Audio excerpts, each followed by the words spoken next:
Сәлеметсіздер ме 8-ші сынып оқушылары? Біз бүгінгі видеода биология пәнінен 3-ші тоқсанға арналған тырбы жұмысын орындайтын боламыз. Бірінші тапсырма: зәрдің түзілуі жүрілетін мүшені көрсетіңіз. Зәр бүйректе түзіледі, яғни А. Екінші тапсырма: бағдарша мен бүйректің қыртыс қабатын белгілеңіз. Сіздерге суретте көрсетіп қойдым. Үшінші тапсырма: суретте терінің ішкі құрылысы берілген. Суретте терінің бөліп шығаруға қатысатын екі бөлігін белгілеңіз және атауын жазыңыз. Екі бөлігін белгіледім. Олардың атауы май бездері мен тері бездері. Келесі Б. Теріде саңырауқұлақтың әсерінен туындайтын аурудың негізгі бір белгісін жазыңыз. Пигментті дақтардың пайда болуы. Төртінші тапсырма: тірек қимыл жүйесінің қызметін таңдаңыз. Қозғалыс және мүшелердің бекінуі. С нұсқасы.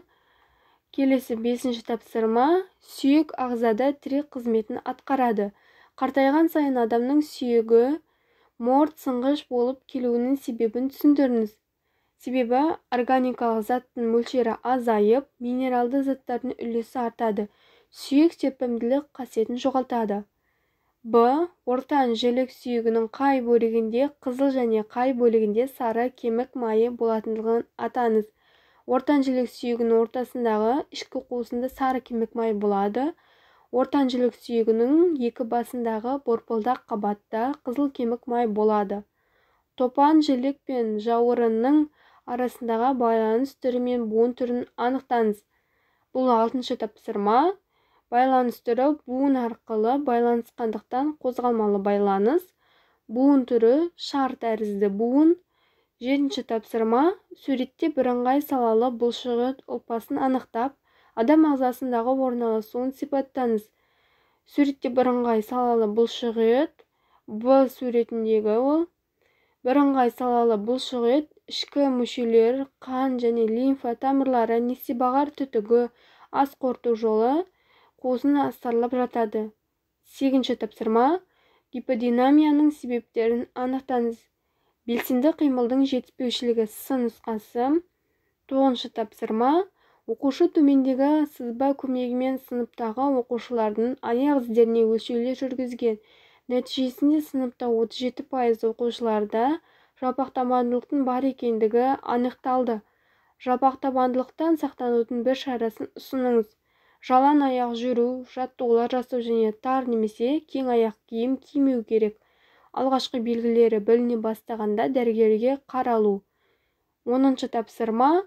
Төменде берілген суретті пайдаланып, бос орынға табан буынындағы рычагтық жүйенің сызбасында тірек, жүктеме, күш нүктелерін көрсетіңіз.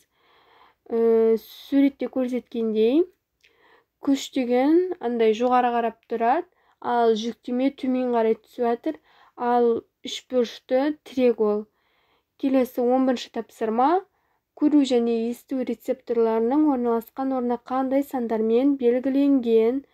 Төмендегі суреттерді белгілеңіз. 5-ші санмен көру рецепторларының орналасқан орны, ал 3-ші сан есту рецепторларының орналасқан орны. Көру және есту мүшелерінің қызметін сақтау үшін гигиеналық шараларды сипаттаңыз. Есту және көру мүшелеріне микробтардың енуінен сақтану, құлаққа салқын тигізбеу, көзді қолмен шұқымау, баспа сияқты жұқпалы аурулардан дер кезінде емдету, құлақты тазалап тұру, көзді экран алдында отырғанда тынықтырып тұру, шектеулі мерзімде компьютер алдында отыру, смартфон мен планшетті уақытпен үзіліс жасап пайдалану. 12-ші тапсырма.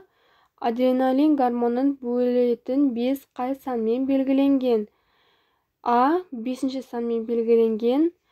13-ші тапсырма. Ұйқы безі аралас секреция безі болып табылады. Ұйқы безінің қызметтерін түсіндіріңіз. Ішкі секрециялық безінің қызметі инсулин гормонын бөледі. Қандағы қант мөлшерін реттейді. Сыртқы секрециялық ұлтабарға панкреатин сөлін бөлу. Осы бездің жұмысы бұзылғанда туындайтын ауруды атаңыз. Қант диабеті. 14-ші тапсырма. Суретте берілген мысалдарды пайдаланып тері қызметінің ағза үшін маңызын түсіндіріңіз. Тері сезімтал болып, сезу мүшесінің қызметін атқарады. Тері қорғаныш қызметін атқарып, суықтан және ыстықтан, ауру қоздырғыш әртүрлі микробтардан, зиянды заттардан қорғайды. Ағзаның сыртқы ортаға бейімделіп қорғануына көмектеседі. Теріде көптеген рецепторлар болады. Олар қоршаған ортаның әртүрлі түргендіргіштеріне, температура, ортадағы жағдайлардың өзгерістеріне жауап қайтарады. 15-ші соңғы тапсырма. Ақ аю жылықанды жануар. Арктикалық суықта оның дене температурасы тұрақты сақталады. Оның терісінің дене температурасын тұрақты ұстауға көмектесетін екі ерекшелігін атаңыз. Бірінші ерекшелігі тері астындағы 10-15 см қалың май қабаты оқшаулау арқылы жылуды шашыратпай жылытады. Екінші ерекшелігі жүнінің тығыз әрі ұзын болуы жылуды сақтауға көмектеседі. Осымен тжб жұмысы аяқталды. Каналға тіркеліп, видеоға лайк басып, видеоны достарыңызбен бөлісе кетіңіздер.